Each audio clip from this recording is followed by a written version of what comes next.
So, ayan mga kabayan.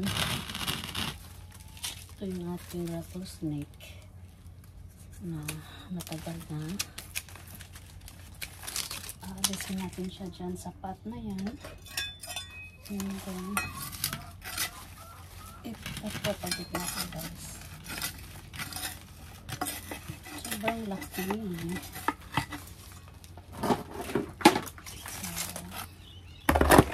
Hanap tayo ng paraan na magiging ito siya. Siguro ay papagano natin guys. Ibababa natin yung kanyang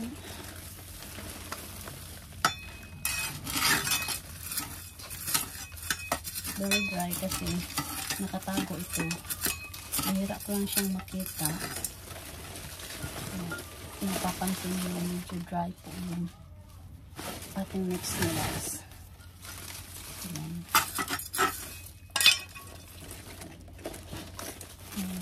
Try natin bunutin. Ayun. But oh my goodness. Kaya pala. Kaya mga kabayan. Grabe. Ang dry ng ano. Ang dry talaga kahit ilang beses ko siyang diligan. Tingnan nyo guys. Ang kikita nyo diba? Ayan o. Kahit ilang beses ko siyang diligan. Okay.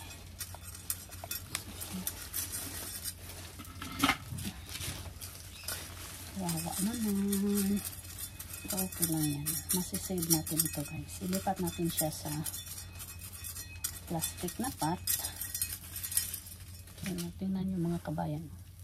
Grabing dry po ng potting mix niya.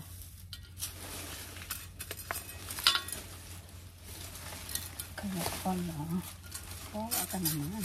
Ang ganda mo pa naman. So parang, nilipat lang siguro natin siya. Tingnan natin guys kung maano natin siya. Kasi sobrang dry.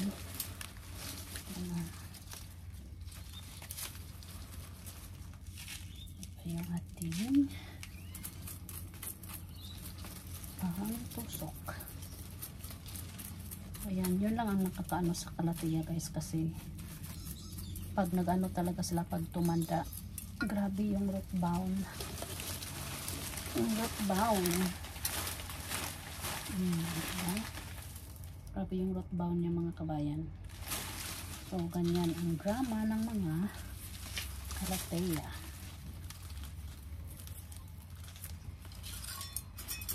Yung mga bago pa namang tumubo. Kaso hindi nakatubo kasi root bound siya. Ang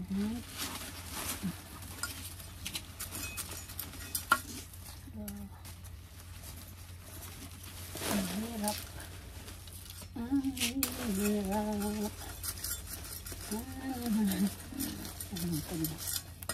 Patang natin dito sa ating pot. So, pasensya na po. Pasensya na po kayo guys. Ayan. Para hindi ako mahirapan. Ayan, diba? Kita nyo guys, very dry. Kaya pala ano siya. Nagda-dry din yung mga dahon. Pinaulanan ko ito kahapon.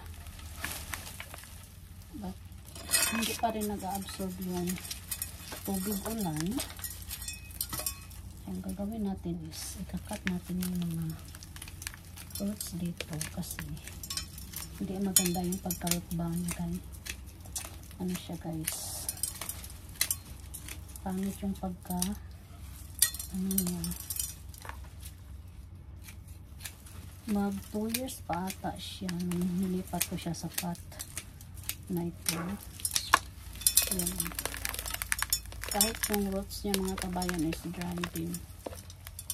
Ayan.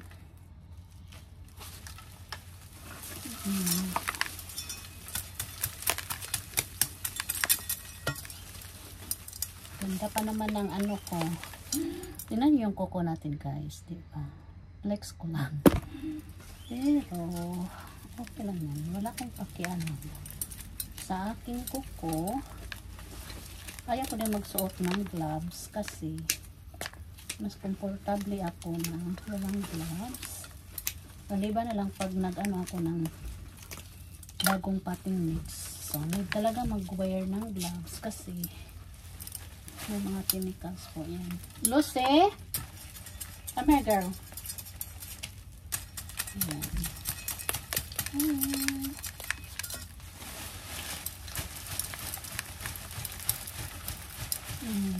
Ayan. So, hanggang dito lang po muna yung video natin guys kasi matagalan tayong maglinis nito. So, update ko lang po kayo. Maraming salamat po.